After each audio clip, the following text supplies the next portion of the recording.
ओम नमो भगवते वासुदेवाय। ओम नमो भगवते वासुदेवाय। ओम नमो भगवते वासुदेवाय। नारायणं नमस्कृतं नरश्चैव नरोत्तमं देवीं सरस्वतीं नमः जयमुदीरये नष्ट प्रायश भद्रेषु नित्यं भगवत सेवाय भगवती उत्तम श्लोके भक्ति भवती नष्टकी कृष्णाय वासुदेवाय देवकी नंदनाय च नंद गोपकुमाराय गोविंदाय नमो नमः। আমরা শ্রীমদ্ ভাগবত কথামৃতের দেবর্ষি নারদ ও ভক্তি দেবীর সংবাদ পড়ছিলাম। এবারে পরবর্তী অংশ পড়ব। নীনাম জন্ম সহস্রেণ ভক্তৌ প্রীতির্হি জায়তে কলৌ ভক্তিহি কলৌ ভক্তির ভক্তা কৃষ্ণ পুরস্থিতঃ। সহস্র সহস্র জন্ম অতীত যখন তবেই ভক্তিতে প্রীতি লভে নরগণ। কলিযুগে একমাত্র ভক্তি সর্বসার, ভক্তিতেই বশীভূত কৃষ্ণ দয়াধার। কি বলছে? সহস্র সহস্র জন্ম অতীত হওয়ার পর তবেই ভক্তিতে প্রীতি লাভ করে মানুষ, নরগণ। মানে সহস্র সহস্র জন্ম নেওয়ার পরে তবেই ভক্তিতে প্রীতি লাভ হয়। কলিযুগে একমাত্র ভক্তির সর্বসার। কলিযুগের একমাত্র ও সারিক কথা হচ্ছে ভক্তি। ভক্তিতেই বশীভূত কৃষ্ণ দয়াধার। বলছে একমাত্র ভগবান ভক্তের ভক্তিতেই বশীভূত হন। ভক্তি নিন্দাকারী পাষণ্ডীগণ কেবলই দুঃখ ভোগ করে। বলছে ভক্তির যারা নিন্দাকারী পাষণ্ডী তারাই কেবল দুঃখ ভোগ করে। তাদের যতই সুখ স্বাচ্ছন্দ্য যত কিছুই ঐশ্বর্য থাকুক না কেন, কিন্তু তারা মানসিকভাবে সবসময় দুঃখে কষ্টে আছে। কলিতে অষ্টাঙ্গ যোগ, তীর্থের সেবা, যজ্ঞ, তপস্যাদির প্রয়োজন নেই। বলছে এই যে অষ্টাঙ্গ যোগ, তীর্থের সেবা, এগুলো সবই আপনারা করতে পারেন, কিন্তু এটার ততটা কলিযুগের মাহাত্ম্য নেই।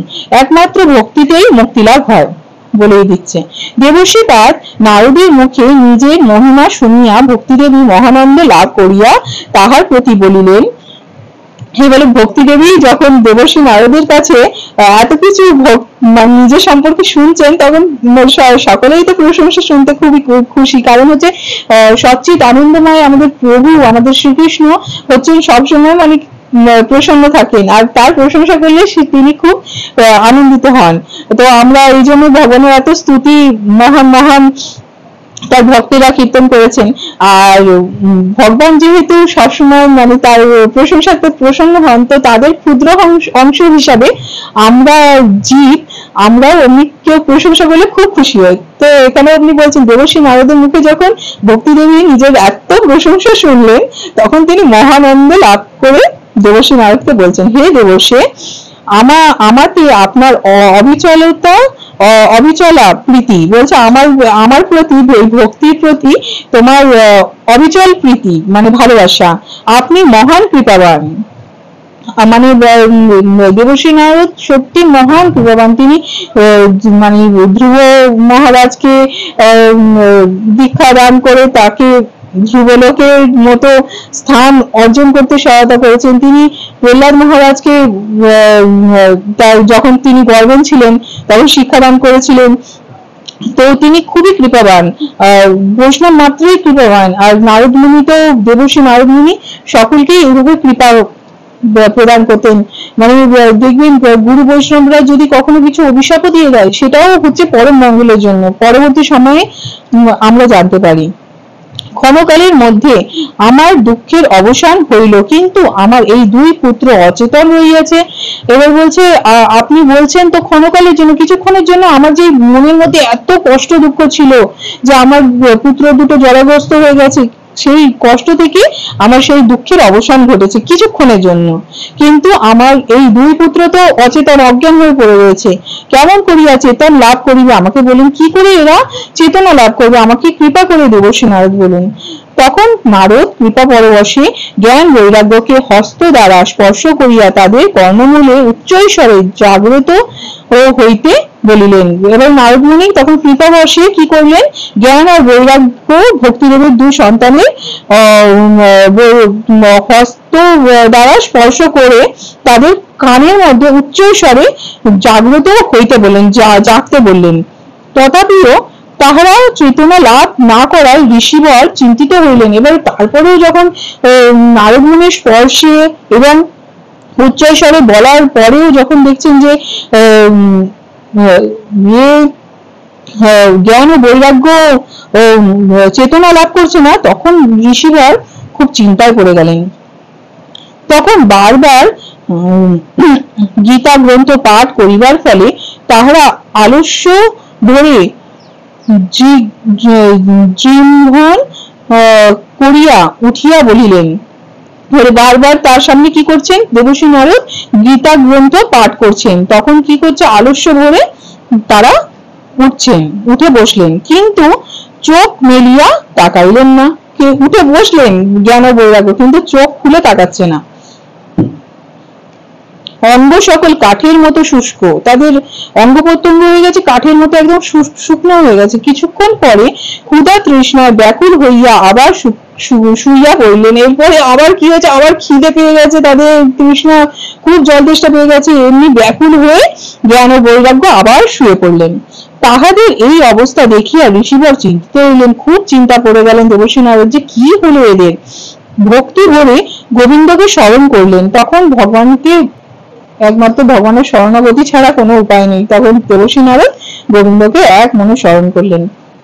তখন আকাশবাণী হইল, হে দেবর্ষি, তুমি চিন্তা করিও না, তোমার উদ্যম কখনো বিফল হইবে না। তখন আকাশবাণী হচ্ছে যে হে নারদ মুনি, তুমি চিন্তা করো না, তোমার যে এই প্রচেষ্টা কখনো সেটা বিফলে যাবে না।